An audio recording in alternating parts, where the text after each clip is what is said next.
Hi, it's Nell, and welcome to my patio on this lovely day.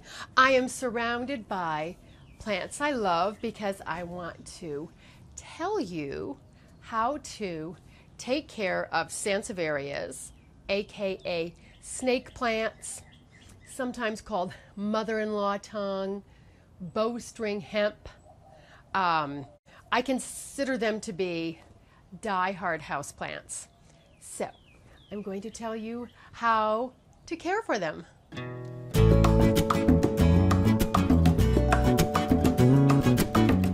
There are two ways that you can kill these, in my opinion, which I will touch on in this video, but I'm going to summarize it at the end, so stick around until the end. But they are pretty much indestructible. Even if you don't have a green thumb, these will definitely turn your thumb green. Now, not everybody loves these plants because they are a little bit what I call architectural, bold, sassy. They make a statement. They're not soft, touchy-feely plants. But I happen to love the look of Sansevierias. So for me, I have quite a few of them indoors now, and a few of mine actually grow outdoors in the shade.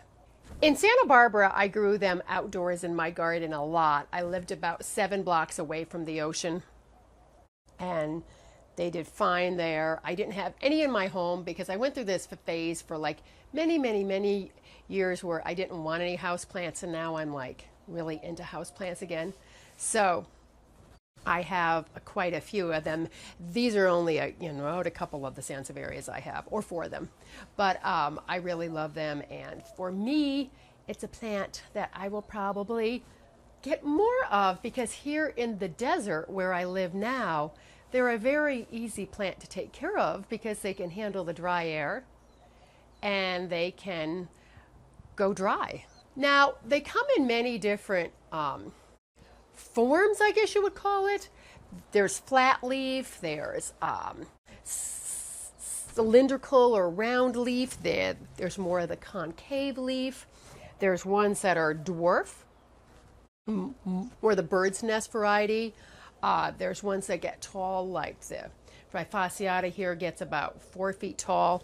The Laurenti gets almost that tall too, and they will just spread and spread. So they come in a variety of colors also.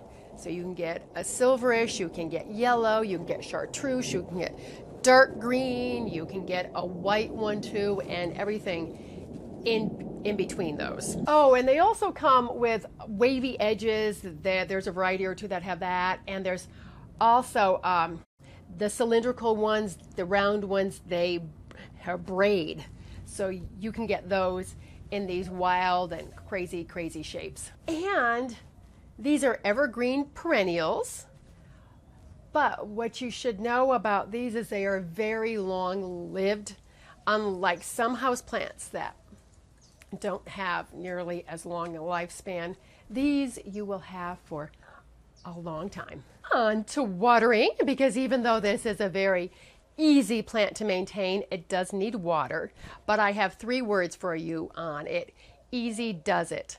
These are subject to root rot because they spread by rhizomes and the roots come off of those, and both the roots and the rhizomes store a lot of water, so you want to make sure not to over water them. So I water mine here in Tucson every 2 weeks in the summer is all. In the winter, when it's the light is not as strong, and I don't keep my house quite as hot because I don't have the air conditioning on now. I will eventually put it on, but I keep my house about 80. I don't like it really cold, and in the winter it can be a bit cooler. So I usually water them about every 3 or 4 weeks in the winter. So for you, it could be anywhere from every 2 weeks to every 6 or 8 weeks, depending on how much light you have and the temperature of your house and the size of the pot, because something in a smaller pot is going to need to be watered more often than something in a larger pot. It is usually so quiet around here. All I can really hear are the birds. You know, I don't know if you can hear them now, but that car alarm was just going off, so it's gone off now. But I kind of cut that short. But what I wanted to say is what you want to do is you want to water thoroughly, and you want to let the water drain out of the pot. You don't want it to sit in water at all, and then you want it to dry out before you water it again. So if you travel a lot or you tend to ignore your plants, this is the one for you. Temperature. Now, because I'm talking about this as a house plant, I'm not going to get into the hardiness zones at all, because if your house is comfortable for you, it'll be fine for these plants. Mine seem to love my warmer house, but in the cool, the cool temperatures, they just aren't going to grow as much. But what I do want to say is they can take a wide variety of temperatures, because these, I've got like 5 or 6 of these, and they spent the winter outdoors. So in small pots, they were fine. And, we got cool, so they can take that. These were living indoors. I'm about to do a project where I'm going to plant these in the same pot with those, which I think will be striking. Of course, I'll do it for you because I'll film it for you, because I'm going to be transplanting this one, and then I have another one I want to transplant. So it's sort of the snake plant switcheroo. But if you have yours outside for the summer, you just want to make sure you get it in before it gets too cold, because they cannot take temperatures too much below 32, or definitely not snow. So if they summer outdoors, be sure to bring them in for the winter. I oftentimes don't touch on air circulation with houseplants unless it's something like air plants. They really like air circulation. But I am going to touch on air circulation with these, because if your air is very still or very stale, no problem with these. They can handle it just fine. Conversely, they're also suited to be in a bathroom or something that's, a lot more humid than it is. Where I was in Santa Barbara, it's obviously more humid than here, being so close to the ocean. And here, I'm very, very dry. The plants are doing fabulous. So, onto soil, or the mix that they are planted in. The things that are very important is that it has to be well drained, and it has to drain fast, too. Because remember, they are subject to root rot, so you don't want them to rot out. So because I like to combine things, I do potting soil with succulent mix, about half and half, and then I also top it with worm compost and compost, and I will also mix some compost in too. Now, you can either do straight succulent and cactus mix, or you can do straight potting soil, but if you use potting soil, just be sure to ease up on the water, even more so, because potting soil holds water more than does a succulent and cactus mix. So in terms of transplanting, the good news is you don't have to rush to transplant a snake plant at all. They actually do much better when being pot bound. I found that once every 2 to 5 years is just fine. If yours is growing in really low light, every 5 to 10 years might be just fine. Let me show you this little Futura Superba up close. I don't know if you can tell, but the pot's actually oval. And the roots are probably going to break this pot soon. But the plant's doing just fine, and it's not going to bother it at all. And the best time to transplant your snake plant, which is a house plant, is either spring or summer.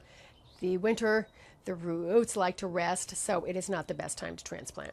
Now, in regards to fertilizer, I don't think I've ever fertilized Sansevierias, but I do compost every spring. So I usually do a combo of worm compost, and I just top off my houseplants with that too. That's all I use.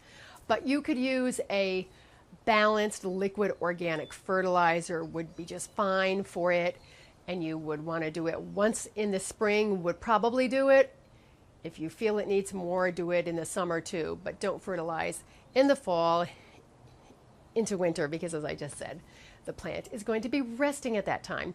But they are very, very, I would call them independent and not very needy of feeding. As I said, they sort of thrive on neglect. But of course, I do talk to mine. So I don't totally neglect them. And pests, of course, we have to talk about pests because plants and pests go hand in hand. The only things that I've seen them with are spider mite and mealybugs, and I saw those on commercial accounts because I used to be an interior plantscaper. So mine haven't ever had any, but I have done posts on both spider mites and mealybugs posts and videos, so I will leave the links for you in the blog post and also below in case yours gets any kind of pest, but they're pretty resilient. Another plus. Now, propagation. I'm not going to touch on that too much here because I've already done a video and a blog post on that. So the video link will be down below. The blog post link will be in the blog post. But how I usually propagate them is by division. Now, this one, I could easily divide, this moonshine, I could easily divide it into 3 plants. And the Fertilizer superba, I could divide into 4 or 5. And the other way that's fairly easy is by leaf cuttings, and usually cut the leaf up. But this leaf back here fell out of a pot, and I just wanted to see if the whole leaf would propagate successfully, and it does. So I've done a video and a post on that, which I will hopefully get up soon because it's already rooted. My fancy stake up job there, huh? And the other way to propagate is by seed, but that is more time consuming. Just want to tell you that snake plants do flower, but they're not sold for that. It's not a very common occurrence as a house plant.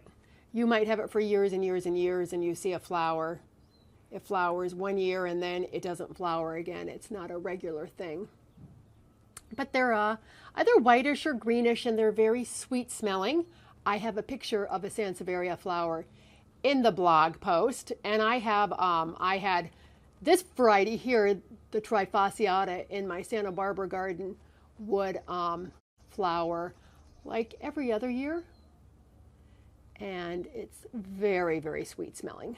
Now, the last thing I'm going to touch on is safe for pets, and I will start it by saying that I've got 2 cats, and my cats don't pay any attention at all to these plants. The leaves are pretty tough, but I have not done a lot of tests. I haven't done any tests on plants being toxic to cats or dogs. I just get my information from reliable sources, and most say that they are slightly toxic.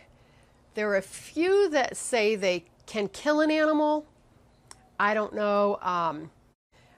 Most things just say they will make them slightly nauseous, vomiting, and diarrhea. So I will just give you that information and you can process it however you want to. Okay, so I think I have gone over everything that I wanted to touch on for this houseplant, snake plant extravaganza. There will be more details in the blog post. As always, the link will be down below, or you can go to our website, joyousgarden.com. This plant is also in our houseplant book, which is Keep Your Houseplants Alive. So if you're interested in houseplants or you want to know how to maintain the ones that are tried and true, get the book. It'll also help you to make some choices if you are looking for some gorgeous foliage for your home. Okay, so the 2 things that I feel that can really destroy this plant are too much water and too much hot direct sun.